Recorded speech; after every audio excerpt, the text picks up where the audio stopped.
He's been watching the patrol every morning before anyone wakes up. Today, the colony's most important soldier catches him and tells him something that changes everything he thought he knew about the Scouts. Colony in Danger, a Fire Ant Adventure.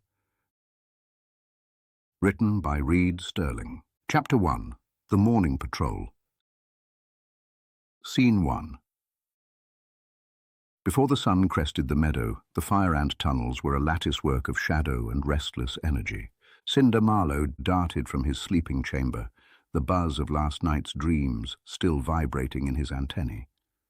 Every careful step landed with less sound than a dew droplet, each movement calculated to avoid waking the cluster of slumbering workers nested in the alcoves along the route.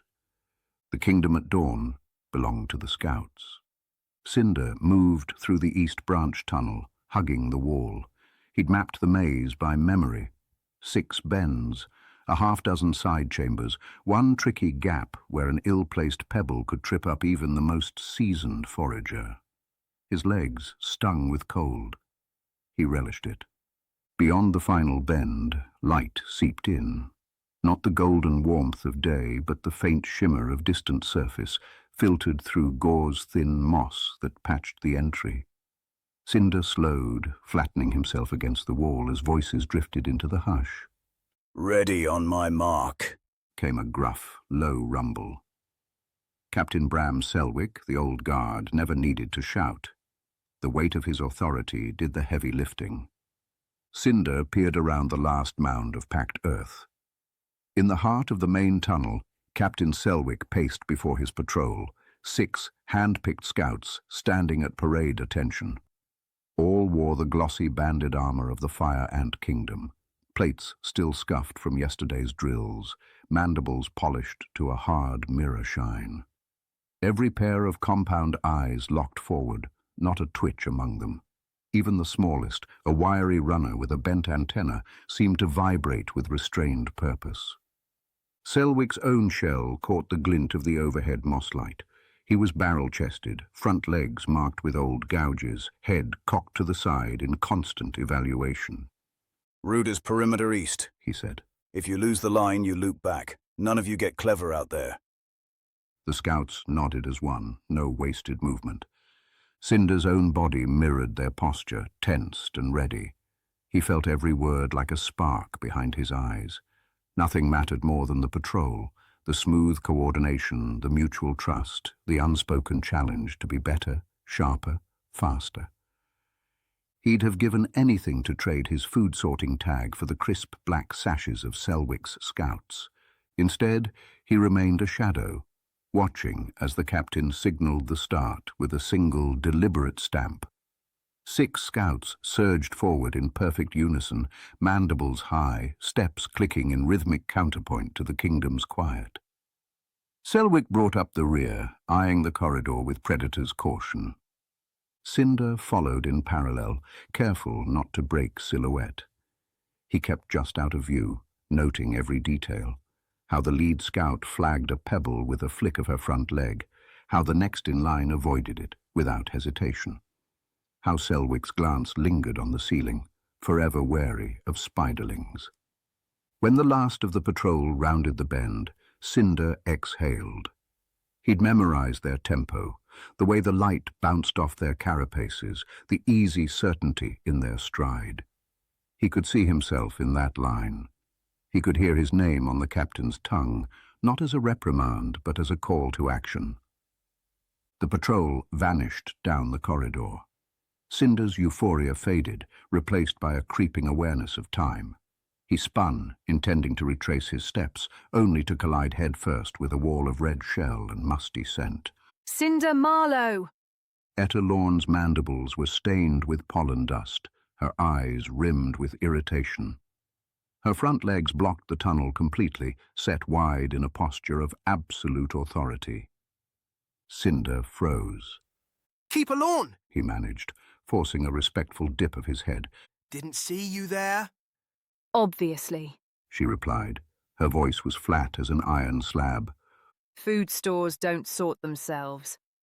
He attempted a casual smile. "Just doing a quick check for, early signs of mold like you said yesterday." Etta's antennae twitched. Nice try. She jerked her chin toward the western branch. Chamber 3. We're behind schedule because someone didn't finish last shift. Cinder caught the bitter tang of disappointment in her scent. He'd let her down again. He nodded, mumbling an apology, and moved past her bulk. As he scurried, Etta fell into step beside him, blocking any possibility of escape. Her gait was steady, her breathing shallow but controlled. You want to be a scout? She said, not a question. Cinder nearly stumbled. Is it that obvious? Etta snorted. You're the only one who comes back from patrol watching with dirt on their feelers and zero recollection of the day's assigned duties. I can multitask, Cinder said, though he knew it was a lie. He lived for the rush of the chase, the clean lines of chain of command, the way Selwick's voice could strip away all the fuzz of uncertainty. Etta led him into the storage chamber, the air dense with the mingled odors of seed, fungus, and drying leaves. The walls were lined with rows of food stacks, each sorted by type and size, every pile a minor miracle of efficiency, at least when Etta was in charge. Today's goal is top-to-bottom reorg, She said, gesturing to a disheveled heap of seeds along the back wall. These got mixed in during the night shift, not to spec. Cinder sized up the mess. Hundreds of seeds, no two alike in shape or shell. Sorting would take hours if he was methodical, longer if Etta hovered. He glanced sideways, gauging her mood. She'd lost her usual morning briskness. Her movements were a touch slower, her antennae less lively than normal. Maybe she hadn't slept. Maybe she worried about the same things he did. The stories of shortages, the rumors about raiding pill bugs in the south tunnels. She'd never admit it. Cinder stepped up to the heap and started in. His mandibles moved quick, separating the smallest first, then the largest, then by surface texture. Within minutes, a rhythm set in. Grab, rotate, examine, stack. His legs kept time, tapping a silent beat. He found it oddly satisfying, almost like the precision of a patrol, minus the glory. Etta watched, arms folded. Occasionally she pointed out a mistake, but not as often as usual. Why do you want to be a scout? She asked, softer now. He shrugged. They're first to see everything, first to know what's coming. They don't just react, they... He trailed off, afraid to sound childish. Etta finished for him. They shape what happens to the colony. He nodded, relieved. Exactly. She picked up a seed and rolled it between her mandibles. You know why I never tried out for patrol? She said. No. Cinder's curiosity was a spark again. Because I'd rather make sure the food keeps coming, so the scouts have energy to march. Everyone wants to be the tip of the spear. Someone's got to keep the spear sharp. She placed the seed atop one of his new stacks, aligning it with a perfectionist's touch. You don't have to prove anything to Captain Selwick, She added. He knows who you are. Cinder felt heat behind his faceplate. He barely knows I exist. Etta's mandibles clicked. He's noticed you, not all for the right reasons. They worked in silence for a while. The storage chamber's gloom made it easy to lose track of time, but Cinder caught himself glancing toward the tunnel's entrance, hoping to catch a glimpse of returning scouts. Etta caught the look. You finish this heap, you get first pick at the lunch ration. His antennae shot up. Deal! For the next hour he worked faster, matching Etta's expectations seed for seed. By the end, their bickering had turned into an unspoken game. Who could make the tallest, most stable pile? Who could spot the oddest seed? Etta's annoyance ebbed, replaced by something closer to pride. When the task was done, Cinder dusted off his legs and prepared to slink away.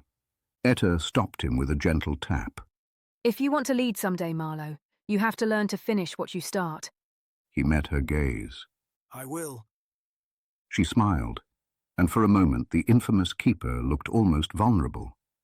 Go, She said. before I change my mind about lunch.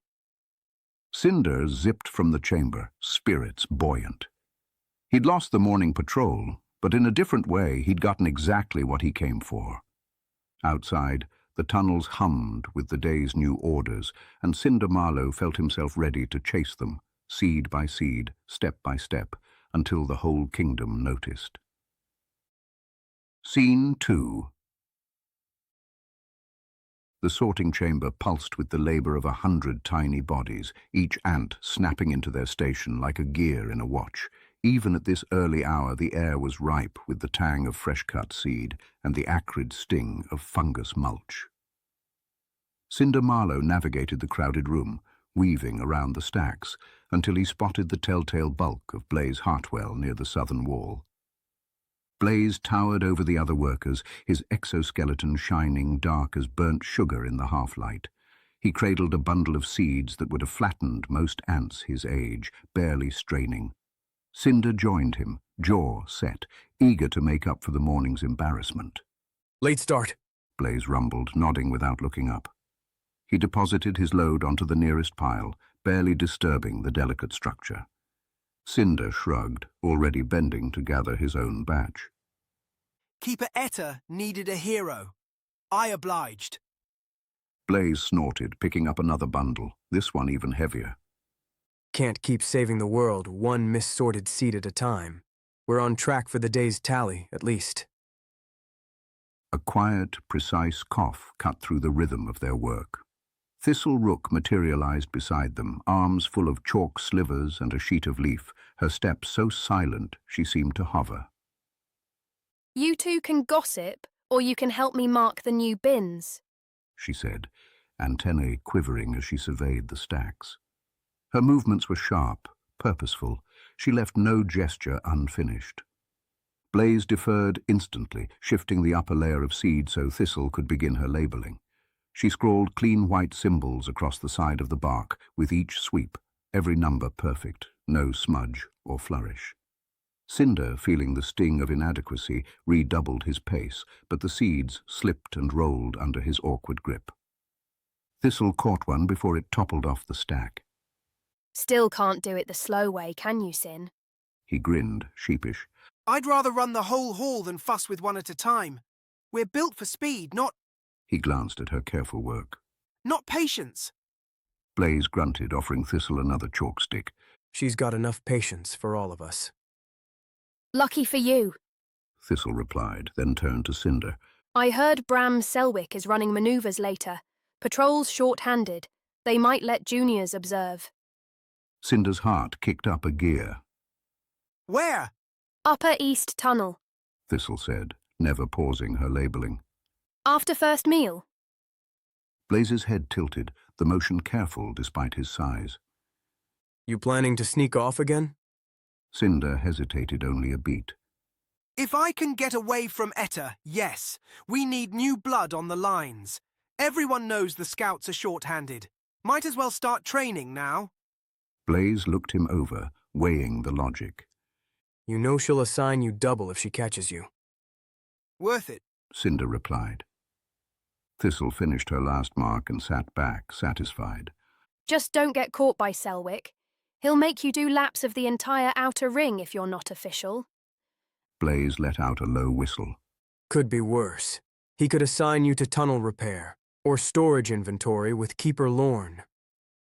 Cinder flinched, remembering the morning's lecture. Let's never speak of that again. The three of them worked in companionable silence, falling into a rhythm, Blaze lifting, Cinder stacking, Thistle marking. Time thinned and stretched, measured only by the slow reduction of raw seeds and the even rise of finished bins. Just as Cinder set the final layer on their assigned stack, a ripple of motion moved through the chamber. Antennae dropped in a wave, voices hushed. The Queen approached. Orlene Vile entered flanked by a pair of guards. Her shell was a deep wine red, so polished it reflected the smallest movement. She moved with measured grace, each step perfectly spaced, head held high and crown glinting in the low light. Even Blaze, who'd faced down beetle intruders and once bested a hornet in single combat, dipped instantly, lowering his body flush to the floor. Thistle was next, her movement so precise it was almost ritualistic. Cinder hesitated, only for a fraction of a second, but he felt it like a blow, then matched their pose. The Queen paused before their stack. She examined it in silence, her eyes unreadable. After a heartbeat, she shifted her gaze to the trio. Efficient work, She said. Her voice was clear, unhurried, as if she had all the time in the world to watch a pile of seeds rise and fall. Behind her, Note the recorder shuffled forward. The old ant's legs were crooked, his right antenna kinked near the tip, but he moved with singular intent. He produced a scrap of leaf and etched quick lines with a bit of pointed bark. Every movement was a record, every moment a piece of history. The Queen tilted her head, then addressed Blaze. You're strong. Are you satisfied with sorting duty? Blaze's voice was steady. My place is where the colony needs me, Majesty. Orlene's gaze slid to Thistle. Accurate. Thorough. Would you lead your own crew, if asked? Thistle's eyes never wavered. If it serves the colony, yes. Then to Cinder. You, the runner. Why do you always look to the tunnel mouth? The question pinned him more than any weight. He swallowed, trying not to let his voice crack. I want to see what's coming, Majesty. The Queen regarded him for a moment, an eternity compressed into a single glance, then nodded.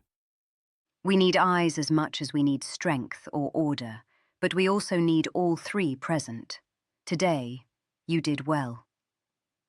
Cinder flushed, unsure if it was from pride or relief. Prepare for first meal, The Queen said, and the guard stepped back, signaling she was finished. As Orlene moved away, Note lingered a pace behind. He muttered under his breath, Efficient, accurate, curious, and tapped the words onto his leaf. His eyes flicked up, meeting Cinder's for a fleeting instant. The recorder's antennae, bent as they were, lifted toward the tunnel mouth, as if he too wondered about the world outside. Then he was gone, trailing after the Queen, and the room's energy slowly returned. Blaze straightened, rolling his shoulders. Could have been worse. Thistle began gathering up the chalk, tucking slivers into the crease of a leaf pouch. She only compliments when she means it. Cinder gazed at the distant tunnel, where the light had grown a little brighter. Upper East Tunnel after first meal. He repeated. Blaze grinned, nudging him. I'll cover for you. Just don't get caught. Cinder nodded, already plotting the fastest route to the observation point, already picturing himself in black-banded armor, the very first to see what was coming. Scene 3. The secret alcove wasn't really a secret, not in the way stories made them out. It was a dead end, half collapsed, just off the eastern tunnels where the walls bled dust and the floor was layered in old husks and crumbled bark. But it was theirs, a refuge from the noise, from the schedules, from the feeling that every eye in the colony was weighing your worth and finding you thin. Cinder Marlowe led the way, antennae up, scanning for anyone who might follow. Satisfied, he ducked into the chamber, scraping his shoulder against the low entry. Blaze and Thistle crowded in behind, settling into the groove they'd worn into the dirt over 100 stolen meetings. They sat close, knees nearly touching. For a minute, none of them spoke. Cinder traced a line in the dust with his front leg, rehearsing his words. I'm doing it, he said finally, voice hushed but solid. I'm joining the Scouts. Next training cycle, I'll be on Bram's list. Blaze didn't laugh. He never did, not when it mattered. Instead, he gave a soft grunt of approval, the kind that meant he'd already considered the odds and accepted them. Thistle rolled her eyes. You and every other ant under 2 years old. Scouts aren't even taking applicants till the season turns. Cinder ignored the barb. He fixed on Blaze. You saw them this morning, the patrol, the way Selwick ran the team. Every move exact, no wasted energy, no fear. That could be us. Selwick's a legend, Blaze said. He's not putting rookies on line duty. He's got to train someone. Cinder argued. We don't have enough scouts. You heard Etta. Whole southern route is short. If pillbugs hit the nursery ring again, we're... He let the thought dangle, unfinished. Thistle's mandibles clicked. They'll use the old ones first. Vets, then the biggest. She glanced at Blaze, who looked away. We're not getting called. Not unless we try. Cinder insisted. He hopped up, paced the small chamber. Dust rose with every step. I watched the team. I followed the path. If we study their routes, figure out the rhythm, maybe we could... Thistle cut him off. Maybe we could what? Show up and hope they let us play hero? You want to wind up in the bottom of a larder, like last year's batch? Cinder stopped pacing. No, but I won't sit here sorting seeds while the world gets decided by someone else. Blaze reached out, put a heavy hand on Cinder's shoulder. It wasn't a warning. It was ballast, a reminder to stay grounded. You really want this? Blaze asked. Not rhetorical. Yeah, Cinder said. more than anything. Thistle's eyes softened, just for a second. She hugged her legs in tight, voice low. Even if it means getting cut up? Or sent on a dry run and never coming back? Cinder nodded. Especially then. They sat with that for a while. Outside, workers shuffled past, their voices muffled by earth and distance. In the alcove, it felt like the rest of the kingdom didn't exist. I heard Selwick is running perimeter drills at dusk. Thistle said after a minute. We could watch, maybe learn something. Cinder brightened. See? That's exactly... But if you're caught, Thistle added. you'll be in storage with Etta for a week, maybe more. She'll make you count every seed in the pantry. Cinder flashed a grin. Then we don't get caught! Blaze cracked his knuckles, the sound sharp in the stillness. If we do this, we do it together. No solo runs. Cinder smacked his chest. Deal! Thistle relented, a tiny smile ghosting her face. Someone has to keep you two from falling into a spider trap. They spent the next few minutes plotting.